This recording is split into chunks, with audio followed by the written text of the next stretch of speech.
Thank you so much, Sudhakarji. Your opening comments on the engagement that took place and the Indian response to the Pakistani aggression, sir?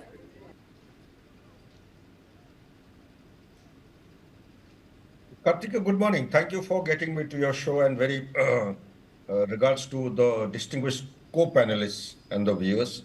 As regards the question which you were asking, my comment would include a calibrated, considered, measured response to the Pahalgam carnage as outlined in the press brief. I think it's one of the fantastic byproduct of integrated approach of multiple stakeholders. It's beautifully drafted and come out excellent. So all I would say, you see, there is one phraseology which I have deliberately missed or skipped, but now I am going to highlight. The government of India has used the word very intelligently, a non-escalatory measure. Non-escalatory. So right at the beginning itself, the conceptual framework as at the national level has been outlined for the defense forces to bind themselves. Take that as a guideline. So, what does it mean? Non-escalatory measure means we are striking or hitting at the infrastructure, the logistic, the training, the camp of terrorist organization who have been operating from the soil of Pakistan across the border and killing our people. So that is a very, very beautifully, intelligently drafted. It doesn't cross the threshold for nuclear arsenal of Pakistan to be applied. It doesn't also cross the threshold for a conventional operation or all-out war.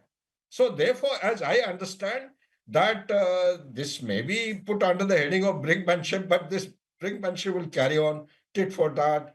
Our drones will go, they hit them, our missiles also hit them, but they do not have effective air defense measure as on today. To the best of my knowledge and understanding, I have been studying Pakistan for quite some time, and therefore we can make very easy penetration into the ecosystem. Although they have announced today morning, I think there in the Western media, Pakistan has closed its airspace. What does it mean? It means nothing.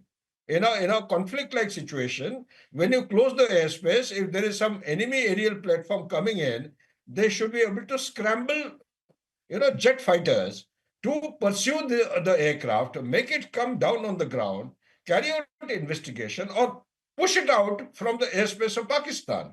So that is all they can do. But can they actually prevent an Indian missile or a drone penetrating through the AD system? The only AD which comes to my mind, effective AD, is the Air Force. That I'm also told from my reliable source here in one of the think tanks. Pakistan, as on today, does not have enough number of pilots. It does not have logistic backup to include the ATF, that is the turbine fuel, air turbine fuel. It doesn't have adequate spare parts.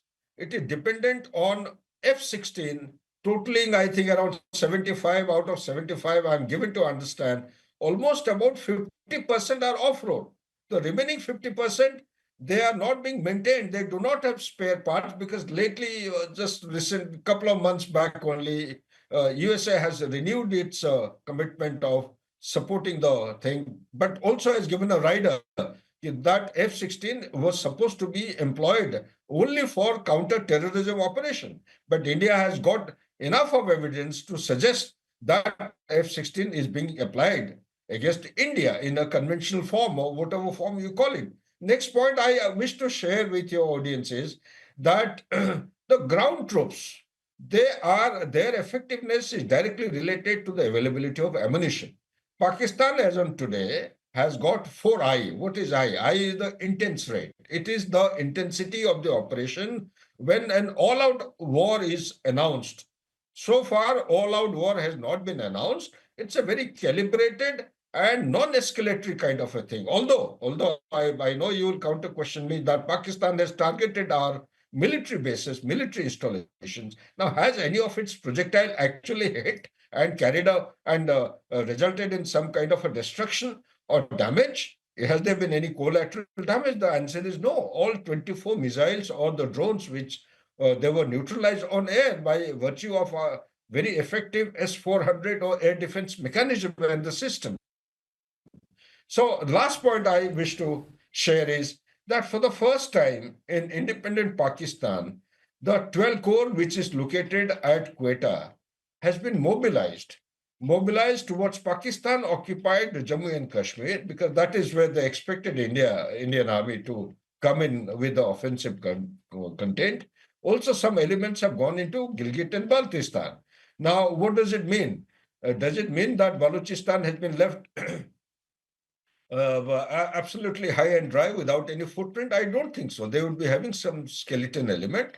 But however, Balochistan being what it is, the largest land mass in Pakistan, 44% of the land, and a very skeleton kind of deployment of these forces, they actually, they contribute towards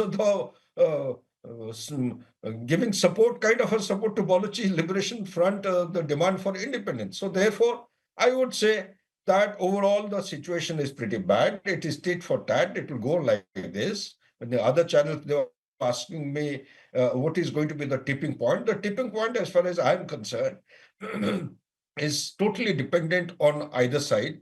For India, I feel that we should take advantage of this window of opportunity and focus on the line of control and carry out. We have been bombarding their field defenses fortifications, but now they have been running away. There are reports which are actually floating around here that Pakistanis have left the forward defended locality last night when we started targeting them with the missiles. So they have been running away. So I would recommend that there is no harm in going and capturing and modifying the defenses facing towards Pakistan. We need to realign the alignment of the line of control and push it further to the west towards Pakistan.